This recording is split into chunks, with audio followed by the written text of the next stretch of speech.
half. So we struggled for 45 minutes in the first half. Second half was between 45, 75 was our best period in the game, where we had full control, where we could score. But still, we and the last 15 minutes where we could not escape our own half, and we had trouble to deal with the pressure and the physical style of Barnsley in the last minutes gave us maybe a bit of an awkward feeling in the end, because we couldn't keep the control like we had it in the first half an hour of the second half. So will we tell them the truth? Yeah, this is what I said in the beginning. We will allow ourselves to be honest. If we don't like the performance and if we can do things better, we will show, no matter what the result is. And the other way around, if we ever have a top game and we will not win, we will allow ourselves to show the good pictures. So there are things to do better. We will focus on the details, because in general I don't want to be too harsh, and I still stick to that plan, because we had difficult circumstances. We had 10 changes. The guy had a bit of lack of rhythm, a lack of confidence. The pitch was very hard to play, and the opponent played a very, very tough match. So we will focus on details, and we will help them to also to understand what we can do better. And then we will prepare the next 3 days, obviously, for the next match against Newcastle, which will be a hard challenge. And we need to be ready for that. Last question, please, Ian. But again, this week we've seen online abuse directed at players. We spoke only a few days ago about the problems that Reece James has had. We've seen a referee targeted, and now the Newcastle manager, Steve Bruce, says that he has received threats as well. There are calls for social media companies to do more, but tell me, how does what's happening here compare with your experience in France and in Germany?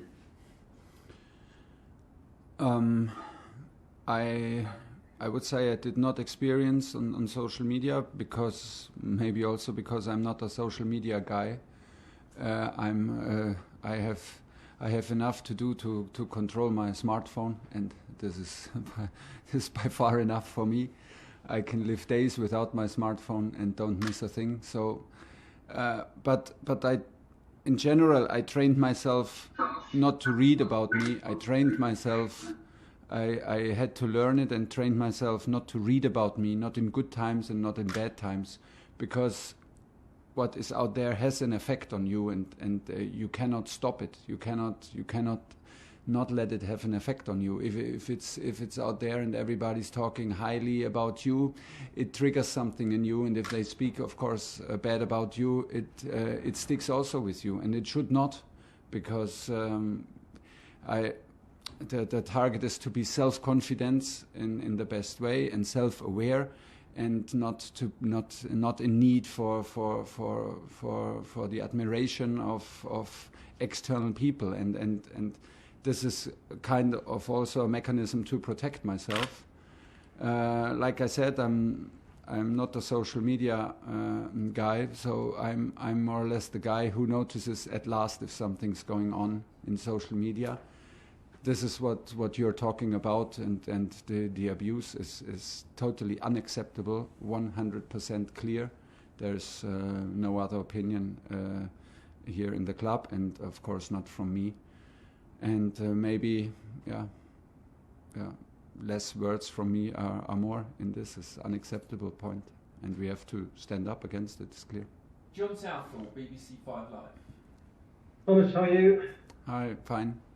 Good. Has it been beneficial playing so many games in such a short space of time since you've arrived? You've been able to see quite a few of your players, or on the other side of it, hasn't given you the time that you possibly have wanted on the training pitch?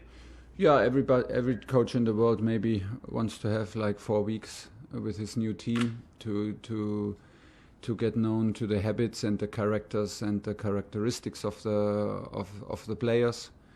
But we did not. Maybe the good thing is that we did not think about it because there was no time to think about it. What would be better? It was just this situation in this moment to step in, yes or no. And then the first decision we had to make was like, do we take the possibility to do the training one day before Wolverhampton? And we said yes, we do this. When we are here, we do it. And from there, it was, like you said, beneficial that we had a lot of games, because in matches you get to know your team better.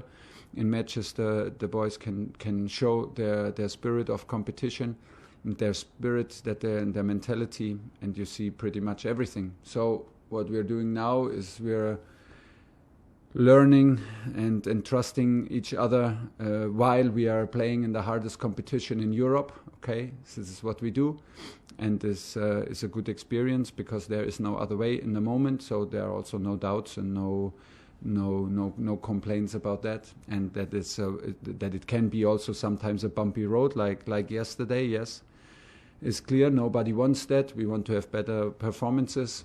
But in the end, the most important is in a cup game that you're in the next round. We managed to do that, and for that, not everything was bad. There's a lot of space to improve, and this is the good thing. Now we have 3 days to prepare the next match, and we will use them.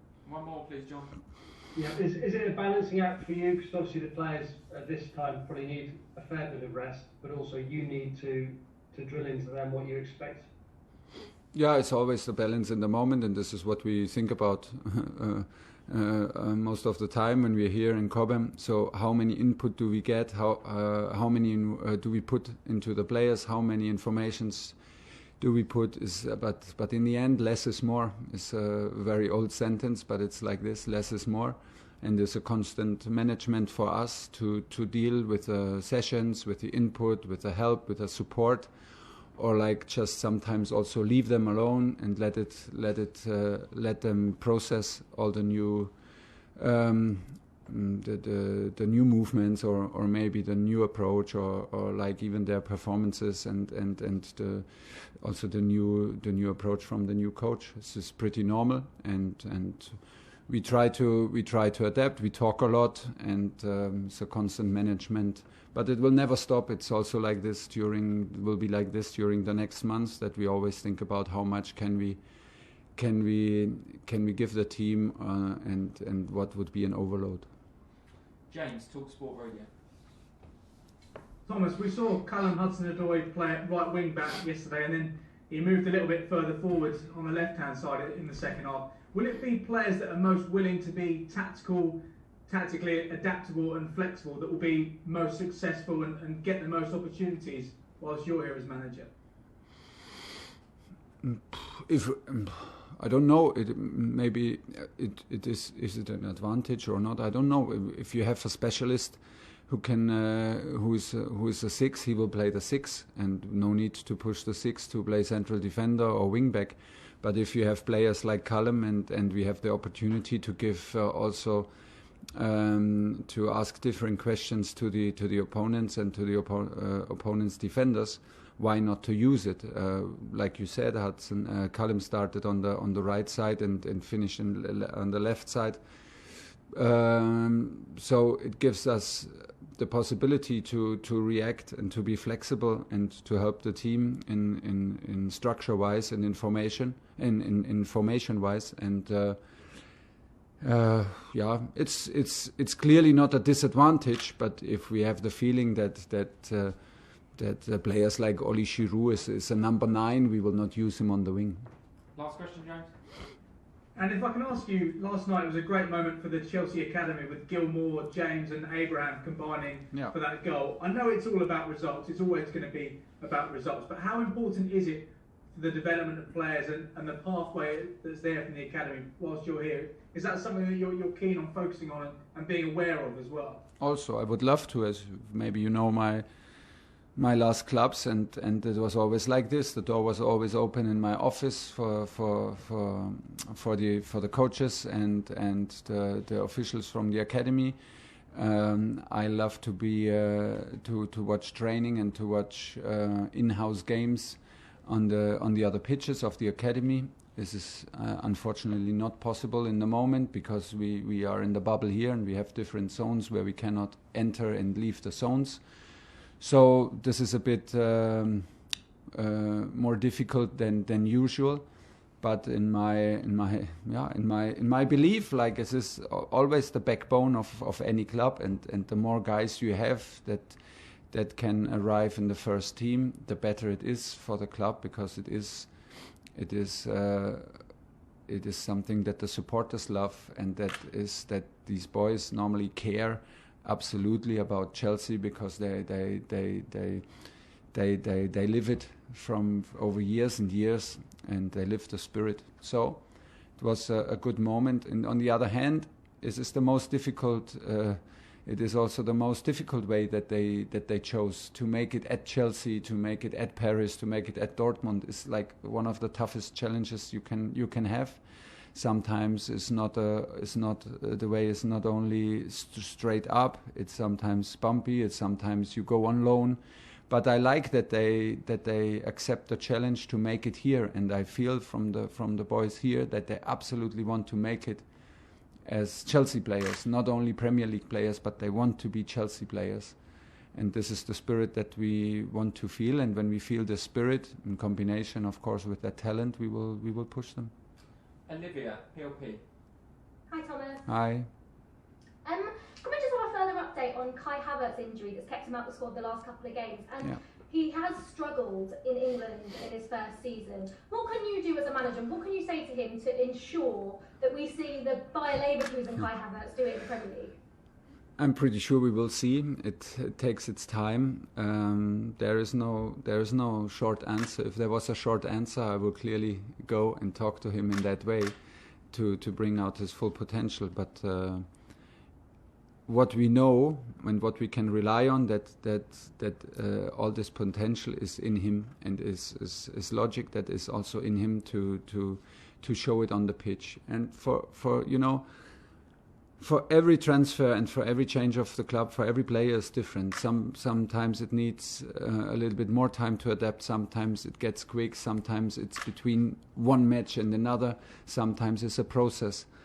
All we can do is push him, support him, and give him what he needs. And we figure this out right now. He had a pretty good start with us. He had good matches. And I have the feeling that I see a guy who's totally clear, totally self-aware, very humble, and incredibly talented. So there are no doubts that he will show this. The sooner the better. Now, unfortunately, he missed some training sessions. He missed some games for us. Hopefully, he come back. He can come back in the next days, because I'm absolutely convinced he will have a big impact in this club. Nick Pewell. Hi, Thomas. Hi. Just without Thiago, do the other defenders have to almost slightly mimic his role, or is that unfair because he's such a personality? And just also on the four guys you've got in the double six roles, will it be hard to keep all those guys happy? Because obviously three of those guys are very experienced, high quality players. Yeah, and I think that to start with this question, I think three is by far not too much for two positions. Is it then hopefully come difficult decision, because that means that everybody is on board, everybody is available. If we have difficult decisions to make, then everything is good, and we have the full squad available. And if we have difficult decisions to make, if I have difficult decisions to make, it's my job to manage them, and it's my job to trust also the guy from the bench. And is it possible to achieve our goals with 11, 12, 13 players? Is simply not possible. So to have the three guys is a big gift for me for the two positions in the moment. To have a fourth guy like Billy Gilmore is absolutely necessary on this kind of level, what we expect from us and what the supporters and the club expect from the team. So we need exactly this kind of quality, and I'm not worried about the management, because I feel a group that is strong, that I feel the bond between the players, And yes, we have to prove it when things become a bit difficult, a bit complicated in management. Then we have to prove that we are a strong group. But until today, I feel a very good atmosphere, and it's my job to manage that and to focus on that, and to create it, that in a special atmosphere and with a special bond between the players, they can be still competitive with each other, but we need to be allies, and we need to be close, and we need to understand that this is a team effort of the whole team. And what was the first question? I think we've lost Nick. Okay, we're going to stop there for the broadcast section because we've run over time. We're now going to go on to the